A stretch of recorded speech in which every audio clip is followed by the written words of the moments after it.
বিসমিল্লাহির রহমানির রহিম। সবাইকে আসসালামু আলাইকুম। আজকে ত্রয়োদশ জাতীয় সংসদ নির্বাচনের জন্য সারা বাংলাদেশের মানুষ উজ্জীবিত। ত্রয়োদশ জাতীয় সংসদ নির্বাচনে বর্তমানে দুটো দলের মধ্যেই প্রতিদ্বন্দ্বিতা হচ্ছে, সেটা হচ্ছে বিএনপি এবং জামাতের সঙ্গে। এটি একটা অবাক করা বিষয়। বাংলাদেশের সর্বোচ্চ জনপ্রিয় দল হচ্ছে বিএনপি, তারপর আওয়ামী লীগ, জাতীয় পার্টি, তারপরে জামাত ইসলাম। কিন্তু এখন আওয়ামী লীগ তার কৃতকর্মের কারণে দেশ থেকে পালিয়ে গেছে। এখন সর্বোচ্চ জনপ্রিয় দলটা হচ্ছে বিএনপি।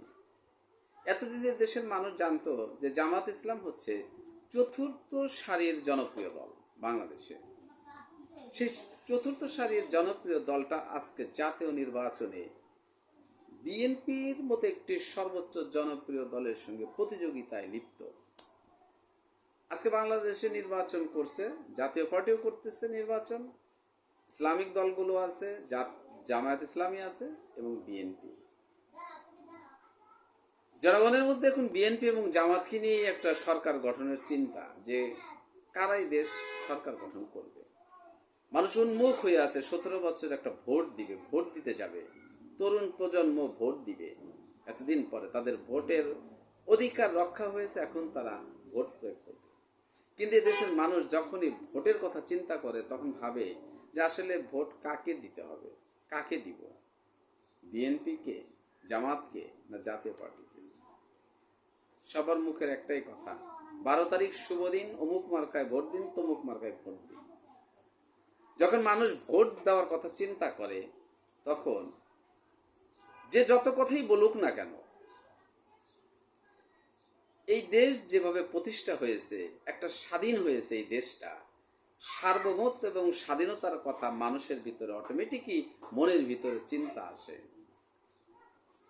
যে দেশে জামাত ইসলাম স্বাধীনতার সময়ে তাদের যে কর্মকাণ্ড, এটা কারো অজানা নয়, এটা কারোই অজানা না। তারা সক্রিয়ভাবে এদেশের স্বাধীনতা যুদ্ধের সময় যে কাজকর্মগুলো করেছে, তারা মা বোনদের ইজ্জত নিয়েছে, তারা দেশের বুদ্ধিজীবীদেরকে হত্যা করেছে, এদেশের স্বাধীনতার মুক্তিযোদ্ধাদেরকে হত্যা করেছে ওই সময়, অগণিত। এগুলো একটা দুটো না, এই কথাগুলো তখন এই দেশের মানুষের মনের মধ্যে আসে। যদিও জামাত ইসলাম এর সমর্থক যারা, তারাও এগুলো অস্বীকার করে। তাদের একটাই কথা, আমাদের বয়স তো তখন এত ছিল না, সে দায়ভার আমরা কেন নিব। কিন্তু তার আদর্শেই কিন্তু তারা চলছে। তারা বলে যে আমরা তো 71 সালে আমাদের জন্ম হয় নাই, কিন্তু তারা তখনকার যে আদর্শ, সেই আদর্শ মোতাবেকই তারা চলছে। তখন মানুষ এটা চিন্তা করে যে আমরা আসলে কাকে ভোট দিব। আজকে জামাত ইসলাম তাদের 71 সালের স্বাধীনতার যুদ্ধের, স্বাধীনতার আগে, স্বাধীনতা যুদ্ধের সময় তাদের ভূমিকা, তাদের কৃতকর্মের জন্য আজকে তারা জাতির কাছে ক্ষমা চাচ্ছে। কিন্তু ক্ষমা চাওয়ার ধরনটা কিন্তু ভিন্ন। তারা জাতির কাছে বলছে যে আমাদেরকে ক্ষমা করেন। এজন্য আজকে যে সরকার যে একটা গণভোটের আয়োজন করেছে সাংবিধানিক কিছু নিয়ম পরিবর্তন করার জন্য, জামাত ইসলামেরও নির্বাচনের আগে এদেশের মানুষ তাদেরকে ক্ষমা করবে কি করবে না, করলো কি করলো না, এই জন্য জামাত ইসলামের পক্ষ থেকেই একটা গণভোটের আয়োজন করা উচিত ছিল, যে আসলে তাদেরকে এদেশের মানুষ ক্ষমা করবে কিনা, আদৌ দেশের মানুষ ক্ষমা করছে কিনা। কিয়ামত পর্যন্ত কোন সুস্থ, স্বাভাবিক, সচেতন কোন এই দেশের নাগরিক এই দেশের স্বাধীনতা সার্বভৌমত্বের বিপক্ষে যারা সক্রিয় রাজনীতি করেছে তাদেরকে চাই বা চায় না, এটা প্রমাণ হতো যদি জামাত ইসলাম নিজেদের পক্ষ থেকে একটা গণভোটের আয়োজন করতে দেশের। কিন্তু সেটা তারা করে নাই, তার উপর উপরে ক্ষমা চাচ্ছে। আমাদের মুফতি মাওলানা সাহেবরা আমাদেরকে একটা শিক্ষা দেয়, সেটা হচ্ছে যখন আল্লাহর কাছে মানুষ ক্ষমা চায় তখন কি করে, সে যে অপরাধ করলো তার কৃতকর্মের জন্য প্রথমেই তাকে অনুশোচনা করতে হবে যে আমি সত্যিই একটা অপরাধ করেছি, সত্যিকার ভাবে। তারপরে ক্ষমা চাইতে হবে, তারপরে মনে মনে বলতে হবে যে আমি ভবিষ্যতে আমি এই অপরাধ আর করব না। জামাতের মধ্যে তো কোনো অনুশোচনাই নাই। ক্ষমার কথা বললে অনেক নেতারা আবার রাগ করে, তারা আবার একটু উত্তেজিত হয়ে যায়। কোনো অনুশোচনাই নাই তাদের মধ্যে। কিন্তু তারা বলছে আমাদেরকে একটাবার আমাদেরকে ক্ষমতা দেন, একটা বারের জন্য 5টা বছর দেখেন আমরা কিভাবে শাসন করি। এই কথাগুলো কিন্তু ঠিকই বলছে, কিন্তু অনুশোচনা নাই যে আমরা অপরাধ করেছি, এই অপরাধের জন্য ক্ষমা করি। যদি তারা সত্যিকার ভাবে ক্ষমা চাইতো এদেশের মানুষের কাছে, তাহলে এই জামাত ইসলামের নাম পরিবর্তন করে তারা নতুন নামে রাজনীতি করত, সম্পূর্ণ শুদ্ধভাবে, যে আমাদের এই নামটা থাকবে না।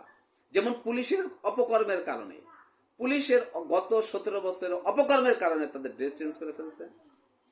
জামাতের উচিত ছিল জামাতের নামে যে ধিক্কার মানুষ দেয় যুদ্ধ সময়কার ভূমিকার জন্য, তাহলে তাদের উচিত ছিল নাম পরিবর্তন করে অন্য নাম নেওয়া। এটা তাদের উচিত ছিল, তাও তো করে নাই।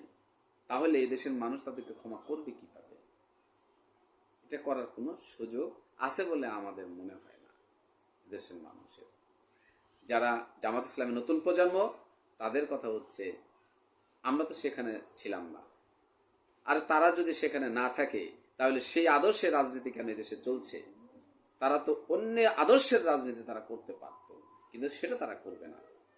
ক্ষমার কথা বলি বলছে 1996 সালে যখন 21 বছর পরে শেখ হাসিনা ক্ষমতায় আসলো, আওয়ামী লীগ ক্ষমতা আসলো, তখনই যে এখনকার হাসনাত, পাটোয়ারি, নাহিদ, এরা তো তখন এদের তো বুঝ জ্ঞান কম ছিল, তখন বাচ্চা ছোট ছিল, তারা জানেই না শেখ হাসিনার ওই সময়কার ভূমিকা, চালাকির কথা জানেই না।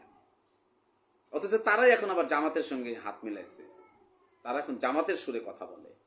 একই 1996 সালে যখন দেখলে 21 বছর পরে ক্ষমতা আসতে পারতেছে না আওয়ামী লীগ, শেখ হাসিনা, তখন আওয়ামী লীগকে একটা ভালো বুদ্ধি কে যেন দিল, খুব সুন্দর বুদ্ধি দিয়েছিলেন তাকে।